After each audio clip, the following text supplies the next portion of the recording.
صيف ساخن يترقبه الشارع الكروي الجزائري، وثلاثة أسماء واعدة قد تصنع ميركاتو تاريخيا يفتح صفحة جديدة في مسيرتها الاحترافية. إبراهيم مازة، أنيس حاج موسى، ورفيق بلغالي، ثلاثي جزائري شاب يقترب من انتقالات قد تغير مستقبلهم، وربما تضيف بريقا جديدا للكرة الجزائرية في أوروبا. البداية مع الاسم الأبرز، إبراهيم مازة. التقارير تتحدث عن اهتمام عملاق إنجليزي بحجمه بعدما دخل مانشستر سيتي سباق التعاقد معه في ظل تألقه اللافت وتطوره السريع. خطوة محتملة نحو بطل أوروبا قد تجعل من مازة حديث الصحافة العالمية هذا الصيف.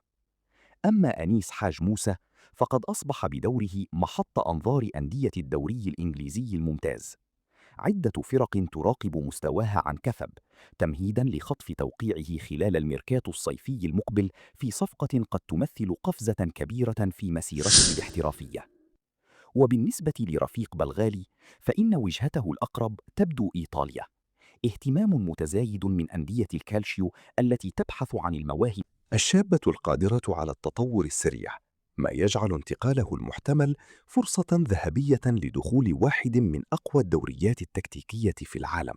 بين إنجلترا وإيطاليا، يقف الثلاثي الجزائري أمام فرصة قد تكون تاريخية، وفرصة لكتابة فصل جديد في مسيرتهم وربما في تاريخ الكرة الجزائرية أيضاً. لكن في المقابل، هناك أخبار مقلقة داخل صفوف منتخب الجزائر قبل كأس العالم 2026.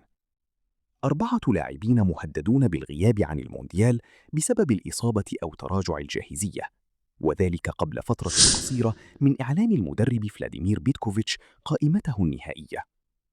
في مقدمة الأسماء جوان حجام، الذي يغيب منذ إصابته الخطيرة في الكاحل خلال كأس أفريقيا 2025. اللاعب خضع لعملية جراحية وما يزال في مرحلة التعافي دون العودة إلى المنافسة، ما يضع مشاركته في المونديال تحت علامة استفهام كبيرة. الوضع لا يختلف كثيراً بالنسبة للمدافع سمير شرقي، الذي عانى من انتكاسة قوية وأصبح بعيداً عن أجواء المباريات. مشاركاته المحدودة جداً هذا الموسم تقلص فرصه في التواجد ضمن القائمة النهائية. كما يواجه إسماعيل بن ناصر وضعاً معقداً بعد تعرضه لإصابة مع المنتخب ثم انتكاسة جديدة مع ناديه. ورغم تعافيه، إلا أن غياب الدقائق التنافسية قد يحرمه من المشاركة في الحدث العالمي. الاسم الرابع هو حماد عبدل، الذي فقد مكانته الأساسية بعد انتقاله إلى أولمبيك مارسيليا ليصبح لاعباً احتياطياً، ما أثر على حظوظه في التواجد ضمن قائمة محاربي الصحراء.